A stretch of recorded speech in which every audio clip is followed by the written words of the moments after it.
অভাগা অহর্নিশ মুখে তুলে নিস এ কোন বিষ। উপস্থিত সম্মানিত সকলের প্রতি রইল আমার সালাম, আসসালামু আলাইকুম।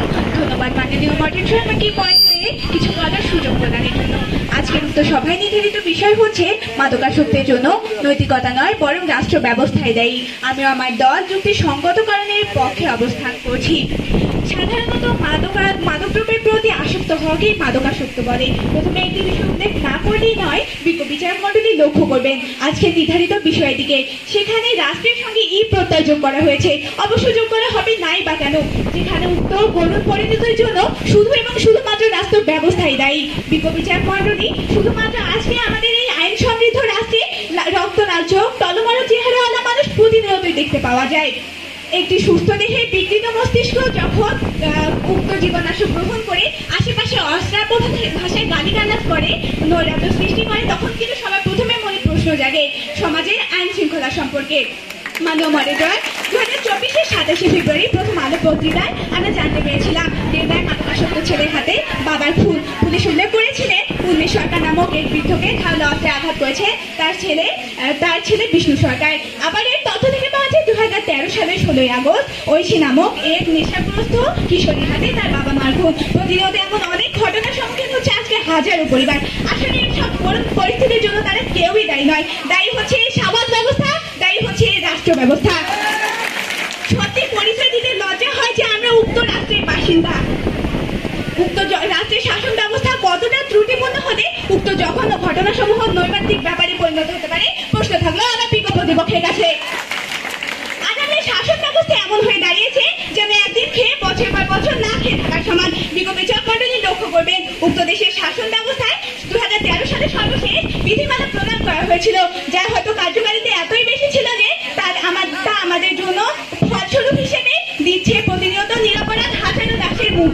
বিজ্ঞ কর্তৃপক্ষ এত কিছু সম্পর্কে অবগত হওয়ার পরও কেন আপনারা আমাদের সাথে একমত পোষণ করতে পারছেন না? বিজ্ঞ বিচারক মণ্ডলী লক্ষ্য করবেন রাষ্ট্র কর্তৃক আমরা সমাজের মাঝে চাহিদা মতো মাদকদ্রব্য সরবরাহ করছি অনবরত, আবার প্যাকেটের মোড়কের দিকেও দিচ্ছি উক্ত দ্রব্যসমূহ সেবন মৃত্যুর কারণ। তাহলে এই কেমন রাষ্ট্রের ব্যবস্থা? প্রশ্ন থাকলো আমার প্রতিপক্ষের বন্ধুর কাছে। তাহলে কি রাষ্ট্র কর্তৃক কেমন চাওয়া হচ্ছে যে একটি বৃহৎ যুব সমাজ ধ্বংসের দিকে পতিত হোক? বিজ্ঞ প্রতিপক্ষ, আমরা কিন্তু একবারও বলিনি উক্ত সামাজিক বৃদ্ধির জন্য নৈতিকতা দায়ী নয়, কিন্তু পক্ষান্তরে রাষ্ট্রের ত্রুটিমূলক শাসন ব্যবস্থায় উক্ত সমস্যা সৃষ্টির মূল কারণ।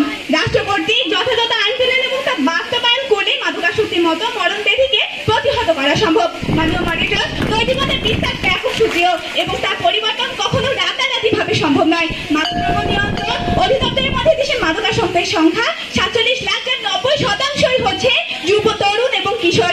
এদের পরিলক্ষিত হয় আজকের রাষ্ট্রের শাসন ব্যবস্থা কতটা বহুবুঝি। একটি রাষ্ট্রের শাসন ব্যবস্থা কতটা অচল হয়ে পড়ে আইন শৃঙ্খলার কাজে নিয়োজিত ব্যক্তিরা প্রকাশ্যে জনসম্মুখে মাদকদ্রব্য সেবন করতে পারে।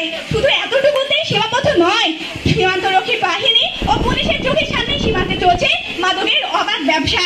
মাদকদ্রব্য ব্যবসায়ীদের চোখে ধরা দিয়েছে আজকের তরুণ সমাজ।